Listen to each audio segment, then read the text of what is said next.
নজর রাখবো পরবর্তী সংবাদে।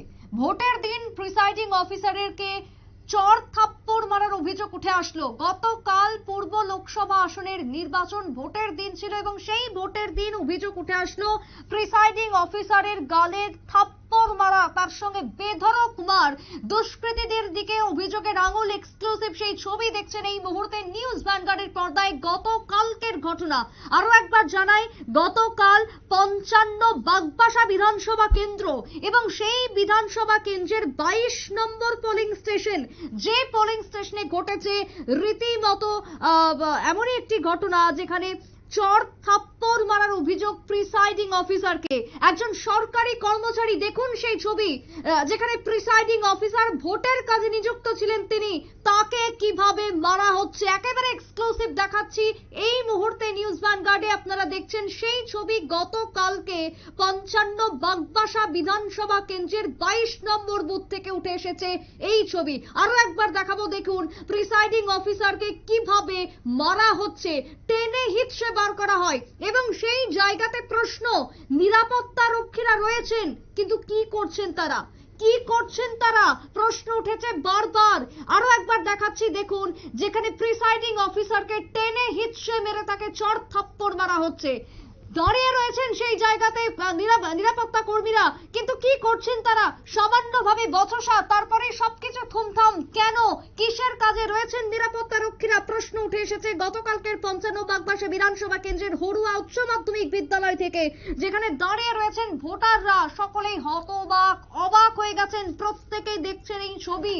আগে কখনো কোথাও কেউ দেখেছেন বলে মনে পড়ে না, এমনটাই জানাচ্ছেন ভোটাররা গতকালকের এই ছবি দেখার পর। প্রকাশ্যে ভোটারদের সামনে প্রিসাইডিং অফিসারকে টেনে বের করা হলো পোলিং স্টেশন থেকে, তারপরে তার উপরে চড়াও হলেন বেশ কয়েকজন যুবক, এমনটাই ছবি এই মুহূর্তে বলছে। এক্সক্লুসিভ সেই ছবি দেখাচ্ছি নিউজ ভ্যানগার্ডের পর্দায়। কিন্তু সব থেকে বড় প্রশ্ন, 4 থেকে 5 জন রয়েছেন নিরাপত্তা রক্ষী, কি করছেন তারা, কেনই বা তাদের কোনো অ্যাকশন নেই সেই মুহূর্তে প্রিসাইডিং অফিসারকে বাঁচাতে, কেন এগিয়ে আসছেন না তারা, প্রশ্ন উঠে আসছে। এই মুহূর্তে টেলিফোন লাইনে রয়েছেন সিপিএম এর পক্ষ থেকে পবিত্র কর। পবিত্র বাবু, নিউজ ভ্যানগার্ডের লাইভে আপনাকে স্বাগত। পবিত্র বাবু, যে ছবি আমরা পেয়েছি গতকালকের 55 বাগবাসা থেকে 22 নম্বর পোলিং স্টেশনে প্রিসাইডিং অফিসারকে টেনে হিচড়ে বার করা হলো, তারপরে তার উপরে চড় থাপ্পড় মারা হচ্ছে, একেবারে বেধড়ক ভাবে মারধর। এই ছবি কি বলবেন আপনি এই বিষয়ে? এই ছবিটা তো ত্রিপুরার ইতিহাসের মধ্যে এটা কলঙ্কজনক অধ্যায়। শাসক দল যে কোনো প্রিসাইডিং অফিসার, সে তো নির্বাচনের দায়িত্বপ্রাপ্ত এবং নির্বাচন কমিশনের আন্ডারে ইসিআইআর আছে। সুতরাং উনি যদি কোনো ধরনের কোনো ত্রুটি বিচ্যুতি কোনো আছে কিনা আমরা জানি না, এখনো কিছুই জানার কথাও না। যেভাবে তাকে রাস্তায় নেমে এসে পরে যদি ওইখানে যারা ডিউটিরত বিএসএফ এগিয়ে না যেত, উনি কিন্তু মেরেই ফেলতে এমন অবস্থা হয়েছে। তাহলে শাসক দল এবং তার যে বিধায়ক, যিনি একেবারে কেলেঙ্কারির নায়ক, অ্যাসেম্বলিতে এখন যান না, যাদবলাল নাথ, ওনার নির্দেশেই নাকি টোটাল বিষয়টা হয়েছে। এর চেয়ে নিন্দনীয় ঘটনা ত্রিপুরার নির্বাচন ইতিহাসে হয়নি। ফলে সেই জায়গায় দাঁড়িয়ে আমরা এটাই বলবো যে এটি কি করে ঘটতে পারলো। তারপরেও এখানে দলের সভাপতি বলছেন উৎসবের মেজাজে ভোট হয়েছে। এই তো উৎসব, এই হলো বিজেপির কর্মী, একেবারে উচ্ছৃঙ্খলতার চূড়ান্ত জায়গাতে গিয়ে উপস্থিত হয়েছে। ফলে এটা অত্যন্ত নিন্দনীয় কাজ এবং এদের সবাইকে, যেহেতু অন ক্যামেরা ওদের সবাই এসেছে, অন ক্যামেরা নিয়ে নির্বাচন কমিশন তার বিরুদ্ধে এফআইআর করা হোক এবং এদের সবাইকে আইনের আওতায় নেওয়া হোক, এটি হলো আমাদের দাবি, সাধারণ মানুষেরও দাবি। পবিত্র বাবু, এই ছবি বা এই ফুটেজ নিয়ে আপনি বা আপনার দল কি কোনো এফআইআর করবেন? না, আমরা বলেছি, আমরা তো এটা তো ইলেকশন কমিশনের কাজ, আমরা পুলিশকে জানিয়েছি এবং আমাদের ইন্টারভেনশনের পরে বিএসএফ গিয়ে ওই ভদ্রলোকে উদ্ধার করে। বিষয়টা টোটালটি ইলেকশন কমিশনের দায়িত্ব, এটা তো আমরা আলাদাভাবে এটাতে ইনভলভ কি করে হবো। সোমোটো পুলিশ নেবেন, সোমোটো পুলিশ এটা নিতেই হবে। এটা আপনাদের শুধু কিন্তু সমস্ত মিডিয়াতে এটা কিন্তু হয়েছে। একেবারেই তাই। পবিত্রবাবু, অনেক ধন্যবাদ আপনাকে। ধন্যবাদ। আমরা কথা বলছিলাম সিপিএম এর পক্ষ থেকে কৃষক নেতা পবিত্র করের সঙ্গে। যতই তিনি সরকারি কর্মচারী একদিকে, অন্যদিকে তিনি প্রিসাইডিং অফিসার ভোটের কাজে নিযুক্ত রয়েছেন, তার কোনো যদি দোষ থেকেও থাকতো তাহলে সেই জায়গাতে কিভাবে সাধারণ মানুষজন বা কিভাবে তাকে এভাবে মারধর করলো, প্রকাশ্যে একেবারে চড়থাপ্পড় মারলো, জানিয়ে প্রশ্ন ইতিমধ্যেই উঠে আসছে। এই ঘটনাকে ঘিরে সংশ্লিষ্ট ভোটারের কি বক্তব্য, কি অভিযোগ উঠে এসেছে, শুনুন।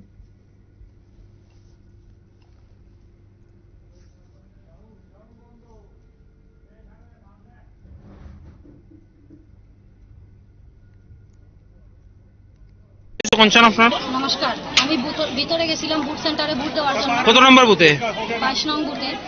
কোন বিধানসভা? 55 বাগবাসা। আচ্ছা, আমি এখন পর্যন্ত ভোটদান করিনি, কিন্তু তারা বলছে আমি ভোট দিয়ে দিয়েছি। কে বলেছে কথা আপনাকে? ওই ভিতরের স্যার তারা। কখন গিয়েছিলেন? বেশি না, 1 ঘন্টায় আগে গিয়েছিলাম। আচ্ছা, এখন আপনি ভিতরেই আছেন? হ্যাঁ, ভিতরেই আছি এখন পর্যন্ত আমি। আপনার নাম? আমার রিঙ্কি দাস, স্বামী শ্রী লেট অফ সুভাষচন্দ্র দাস। আপনারা শুনলেন সংশ্লিষ্ট ভোটারের বক্তব্য। এই ঘটনাকে ঘিরে যে অভিযোগ উঠে এসেছে তা শোনালাম। তবে অন্যদিকে সিপিএম এর পক্ষ থেকে আমরা বক্তব্য শুনলাম। এই ব্যাপারে প্রাক্তন কর্মচারী নেতা সমর রায়ের কি বক্তব্য, তিনি কি মনে করছেন এই ঘটনাকে ঘিরে, কর্মচারীদের তরফ থেকে কি বক্তব্য উঠে এসেছে আমরা জানার চেষ্টা করব, সরাসরি যোগাযোগ করে নেওয়ার চেষ্টা করব। তবে তার আগে জানিয়ে রাখি, 55 বাগবাসাতে এই ঘটনাকে ঘিরে ইতিমধ্যে প্রশ্ন উঠতে শুরু করেছে। টেলিফোন লাইনে এই মুহূর্তে জুড়ে গেছেন সমর রায়, প্রাক্তন কর্মচারী নেতা। সমর বাবু, নিউজ ভ্যানগার্ডের পর্দায় আপনাকে স্বাগত। নমস্কার। সমর বাবু, 55 বাগবাসার যে পোলিং স্টেশনে আমরা দেখলাম প্রিসাইডিং অফিসারকে দুষ্কৃতীরা চড়থাপ্পড় মারছে, 22 নম্বর বুথের এই ঘটনা, কি বলবেন আপনি? এটা তো অবাঞ্ছিত ঘটনা, এটা তো বাঞ্ছনীয় নয়। 1 নম্বর হচ্ছে, ইলেকশন কমিশনে যদি ওনার কোন রকম অপরাধ থাকে তাহলে ইলেকশন কমিশনে জানাবে, এই তো নিয়ম, বা প্রশাসনিক ভাবে তার ব্যবস্থা নেবে। কিন্তু আইন হাতে নিয়ে ওনাকে এভাবে মারধর করাটা, এটা তো মানা যায় না, এটা অবাঞ্ছিত ঘটনা। এদের প্রয়োজনে এদের যারা দোষী সাব্যস্ত হবে তাদেরকে শাস্তিমূলক ব্যবস্থা প্রদান করবে। যারা নিরাপত্তা রক্ষীরা সেই জায়গাতে ছিল বা তারা উপস্থিত থাকার সত্ত্বেও কিভাবে এই কাজ কেউ করতে পারে? না, এটা তো বললামই, দুর্ভাগ্যজনক ঘটনা।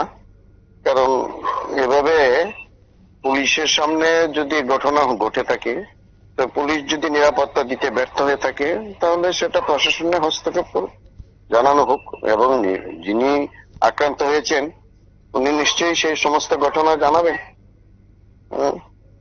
আমরা তো সেই জায়গাতে তার যদি কোনো দোষ হয়েও থাকে, তারপরে কেউ আইন হাতে তুলে নিতে পারে এভাবে? না না, এটা তো অপ্রত্যাশিত, এটা তো হতে পারে না।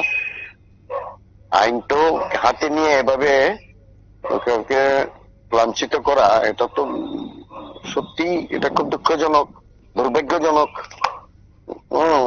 এদের বিরুদ্ধে ব্যবস্থা হোক, এটাই আমরা চাই। যারা এই ধরনের ঘটনায় জড়িত তাদেরকে চিহ্নিত করে তাদের। একেবারেই তাই। অনেক ধন্যবাদ সমর বাবু আপনাকে। ওকে। কথা বলছিলাম আমরা প্রাক্তন কর্মচারী নেতা সমর রায়ের সঙ্গে। ঘটনা অত্যন্ত দুঃখজনক এবং লজ্জাজনক, যেখানে কর্তব্যরত অবস্থায় এক প্রিসাইডিং অফিসারের উপরে চড়াও, তার উপরে চড় থাপ্পড় মারা, তার গায়ে হাত দেওয়ার মতন ঘটনা রীতিমতো লজ্জাজনক এবং আইন হাতে তুলে নেওয়ার উপক্রম, যেখানে দোষীদের উপযুক্ত শাস্তি হোক এমনটাই দাবি উঠে আসছে বিভিন্ন মহল থেকে। গতকালকের এই ঘটনা নিয়ে চারি চতুর্দিকে এক প্রকার আলোড়ন তৈরি। আরো এক নেতৃত্ব, বিশেষ করে প্রাক্তন কর্মচারী নেতা জুড়ে গেছেন এই মুহূর্তে টেলিফোন লাইনে, গৌতম মজুমদার। গৌতম বাবু, নিউজ ভ্যানগার্ডের পর্দায় আপনাকে স্বাগত। নমস্কার। গৌতম বাবু, আমরা এই যে বিষয়টা নিয়ে কথা বলছি, 55 বাগবাসাতে 22 নম্বর বুথের ঘটনা, ইতিমধ্যেই আপনি অবগত হয়েছেন, যেখানে প্রিসাইডিং অফিসারকে মারা হচ্ছে চড় থাপ্পড় প্রকাশ্য দিবালোকে। কিভাবে দেখছেন আপনারা এই বিষয়গুলি? এভাবে কর্মচারীদের যারা ভোট কাজে ব্যস্ত, ওরা তো সেই পবিত্র কর্মেরই একটা অংশ, এবং কর্মচারীদের, ত্রিপুরা সরকারের কর্মচারীদের একটা পার্ট। যদি কিছু হয় ওদের তরফ থেকে, তাহলে ইলেকশন কমিশন যা ব্যবস্থা নেবে সেটাকেই মেনে নেওয়া উচিত। তাছাড়া বলুন। কর্তব্যরত অবস্থাতে যদি কারোর উপরে চড়াও হয় কেউ, তাহলে কি পরবর্তীতে কোনো মানুষের আর আগ্রহ থাকবে ভোটের কাজে নিযুক্ত হতে? সেটাই বলছি, এটা একটা নিন্দনীয় ঘটনা। এবং আগামী দিনে যারা কর্মচারীরা ভোট কাজে যুক্ত হবেন, ওনারা এমনিতেই অনীহা বিভিন্ন নির্বাচন করতে গেলে যে বিভিন্ন রকমের একটা টেনশনের পরিস্থিতি হয়, তো অনীহাটা আরো বেড়ে যায়। এই ঘটনাতে যখন চারিদিকে একটা আলোড়ন পড়েছে, আপনারা কি সেই জায়গাতে কোনো পদক্ষেপ গ্রহণ করবেন? দেখা যাক, আমরা দেখছি বিষয়টা এখনো সারা রাজ্য থেকে বিভিন্ন যে খবরাখবর গুলো আসছে, সেটা আমরা দেখছি কি হচ্ছে, তার পরবর্তী সময় বসে এটা নিয়ে আলোচনা করা হবে। একেবারে তাই। গৌতম বাবু, ধন্যবাদ আপনাকেও। আমরা কথা বলছিলাম একের পর এক ব্যক্তিদের সঙ্গে। একদিকে সিপিএম এর পক্ষ থেকে অভিযোগ শুনলাম, অন্যদিকে প্রাক্তন কর্মচারী নেতা সমর রায় এবং গৌতম মজুমদার দুজনেই একই বক্তব্য তুলে ধরলেন। এই ধরনের ঘটনা নিন্দনীয় এবং অপরাধজনক, যেটা প্রকাশ্য দিবালোকে গতকালকে ঘটলো। কমিশন রয়েছে নির্বাচন দপ্তর, যেখানে কঠোর হাতে ভোটকে মোকাবিলা করা বা জিরো ভায়োলেন্স জিরো টলারেন্সের ডাক বারবার দিয়েছে। এখনো পর্যন্ত যাদের বিরুদ্ধে যে অভিযোগ উঠে এসেছে তাদেরকে বরখাস্ত করা হয়েছে। গতকালকের তথ্য অনুযায়ী 26 জনকে সাময়িকভাবে বরখাস্ত করা হয়েছে। সেই জায়গাতে দাঁড়িয়ে কেন কেউ আইন হাতে তুলে নিল, এই প্রশ্ন ইতিমধ্যেই উঠে আসছে। দুষ্কৃতীদের দিকে অভিযোগের আঙুল আরো একবার দেখাচ্ছে সেই ছবি, যেখানে প্রিসাইডিং অফিসারকে ভোট কেন্দ্র থেকে টেনে হিচড়ে বার করে চড় থাপ্পড় মারা হলো। নিরাপত্তা রক্ষীদের ভূমিকা নিয়েও একদিকে প্রশ্ন উঠে আসছে এবং তার পাশাপাশি দুষ্কৃতীদের কঠোর শাস্তির দাবি ইতিমধ্যেই তুলেছেন বিভিন্ন মহল। ছোট্ট একটা বিরতির পর ফিরবো, সঙ্গে থাকুন।